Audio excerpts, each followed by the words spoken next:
Hello বন্ধুরা, রোশনাই সিরিয়ালের আগামী পর্বে দেখানো হবে রোশনাই বিয়ের অনুষ্ঠানে নাচ করতে করতে হঠাৎ করে পড়ে যায়। লালন, বড়মা, মিনি, ছোট রোশনাইয়ের কাছে দৌড়ে ছুটে যায়। আরণ্যকও রোশনাইয়ের কাছে যেতে চায়, কিন্তু এমন সময় গরিমা আরণ্যককে রোশনাইয়ের কাছে যেতে বাধা দিয়ে বলে, আরণ্যক, তুমি কোথাও যাবে না, দাঁড়াও এখানে। আরণ্যক বলে, রোশনাই পড়ে গেছে গরিমা, দেখো ওর জ্ঞান নেই। গরিমা তখন বলে, তাতে কি হয়েছে, ওকে ধরার মতো অনেক লোক আছে। এখন যদি তুমি ওর কাছে যাও তাহলে এতে প্রমাণ হয়ে যাবে যে রোশনাই তোমার বিরুদ্ধে যে সকল অভিযোগ এনেছে তা সব সত্যি। তুমি কি চাও? তখন আরণ্যক চুপ করে দাঁড়িয়ে যায়। ওদিকে মিনি বারবার রোশনাইকে ডাকতে থাকে। ছোট তখন বলে, কেউ একজন জল নিয়ে আসো। ওর মধ্যে থেকে কেউ একজন জল এনে দেয়, আর ছোট তখন রোশনাইয়ের চোখে মুখে জল ছিটিয়ে দেয়। জল ছিটিয়ে দেওয়ার পর রোশনাইয়ের জ্ঞান ফিরে আসে। ছোট বলে, রোশনাই তুমি ঠিক আছো তো? রোশনাই বলে, হ্যাঁ আমি ঠিক আছি। ওদিকে মিনি চিৎকার করে বলতে থাকে, রোশনাইকে দেখে আমার ভালো লাগছে না, মনে হচ্ছে ওর খুব শরীর খারাপ, তাড়াতাড়ি একজন ডাক্তার ডাকো। রোশনাই তখন বলে, না ছোট, ডাক্তার ডাকতে হবে না, আমি এক্ষুনি ঠিক হয়ে যাব। গরিমা তখন বলে, সবাই তো নাচ থামিয়ে দিয়েছিল, ওর কি দরকার ছিল একা একা নাচ করবার? যাও এখন মিনির বিয়ে শুরু করো। মিনি তখন রোশনাইকে বলে, চল রোশনাই, তুই আমার পাশে বসে থাকবি, আমার পাশে বসে বসে আমার বিয়ের সব অনুষ্ঠান তুই দেখবি। রোশনাই তখন ভাবতে থাকে, আমার পেটে হালকা ব্যথা হচ্ছে, তাতে আমার বাচ্চার কোনো ক্ষতি হবে না তো? আমি কেনই বা এই সময় নাচতে গেলাম?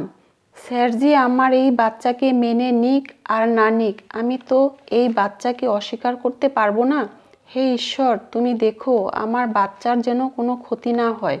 ওদিকে সুরঙ্গমা গরিমাকে বলতে থাকে, রোশনাইকে তুমি একদম বিশ্বাস করবে না।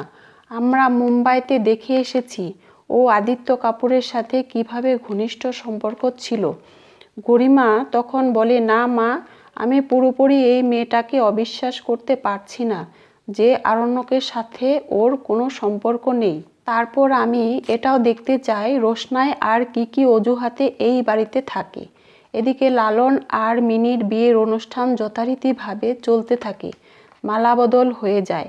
এমন সময় আরণ্যক রোশনাইয়ের কথা ভাবতে থাকে আর বলে, ওকে দেখে খুব খারাপ লাগছে, খুব টায়ার্ড দেখাচ্ছে ওকে। কেন ওর কথা আমি ভাবছি? রোশনাই তো আগে খুব ভালো ছিল, মুম্বাইতে গিয়ে আরণ্যক কাপুরের সাথে এত মেলামেশি করে এসে আমাকে ফাঁসানোর চেষ্টা করছে। আমি ওর কথা ভাববো না, ও আমার ক্ষতি চায়, ক্ষতি করার চেষ্টা করছে। এদিকে ঠাকুমা মিনিকে জিজ্ঞাসা করে, মিনি তোমার ভালো লাগছে তো? মিনি বলে, হ্যাঁ ঠাম্মি, আমার খুব ভালো লাগছে, তবে একটু আমার লজ্জা করছে। ঠাকুমা বলে, এখন আর লজ্জা করতে হবে না, পরে লজ্জা করো। লালন মিনির মাথায় সিঁদুরদান করতে যায়। এমন সময় বাড়িতে পুলিশ এসে হাজির হয়। মিনির বাবা পুলিশকে বলে, তোমরা ভুল করে এ বাড়িতে এসেছ, কোন বাড়িতে যাবে বলো? পুলিশ বলে, না না, আমরা কোনো ভুল করে আসিনি, আমরা এ বাড়িতে এসেছি। শুনেছি এ বাড়িতে লালন নামে একটি ছেলে বিয়ে করতে এসেছে, ওর নামে কেস আছে। মিনি তখন খুব ভয় পেয়ে যায় আর লালনকে বলতে থাকে, তুমি একদম পুলিশের কাছে যাবে না, আমিও যাব তোমার সাথে। পুলিশ বলে, একটা ডাকাতের কেসে লালনের নাম পাওয়া গেছে, তাই ওনাকে আমাদের সাথে যেতে হবে। লালনের বোন বলে, না না, আমার দাদাভাই কখনো ডাকাতের কেসে জড়িত হতে পারে না। এই বলে সে তার মাকে ফোন করতে থাকে। মাকে ফোনে বলে, মা তুমি এক্ষুনি এ বাড়িতে চলে এসো, এ বাড়িতে পুলিশ এসেছে দাদাকে ধরতে, তুমি যেভাবেই থাকো খুব তাড়াতাড়ি চলে আসো। আরণ্যকের বাবা তখন পুলিশকে বলে, লালন গরিব হতে পারে কিন্তু খুব ভালো ছেলে, ডাকাতের কেসে নাম থাকতে পারে না ওর। রোশনাই তখন বলে, যে ছেলে সারাদিন কাজে ব্যস্ত থাকে, অন্য কিছু করার সময় পায় না, সে কিভাবে ডাকাতি করতে পারে? না, সে কিছুতেই ডাকাতি করতে পারে না। পুলিশ তখন বলে, না, আমরা কারো কথার কোনো জবাব দিতে বাধ্য নই, আমাদের কাছে সাক্ষ্য প্রমাণ আছে, আমরা ওকে থানায় নিয়ে যাব।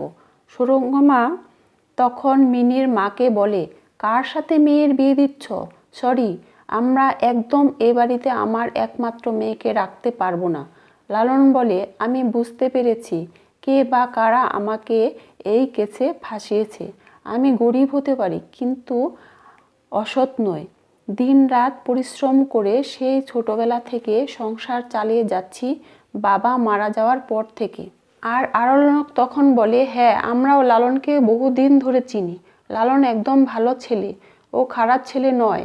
ওই সময় লালনের মা এসে হাজির হয় এবং পুলিশের কাছে কান্নাকাটি করতে থাকে এবং লালনকে আটকানোর চেষ্টা করে, কিন্তু পুলিশ তার কথা শুনে না, লালনকে নিয়ে চলে যায়।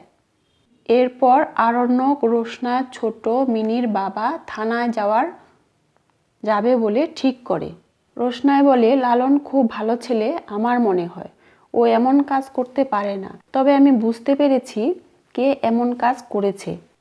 আমি এই প্রমাণের জন্যই থানায় যাচ্ছি। যতক্ষণ না এর প্রমাণ করতে পারছি কে লালনকে ফাঁসিয়েছে, ততক্ষণ আমি তার নাম মুখ ফুটে বলতে পারবো না।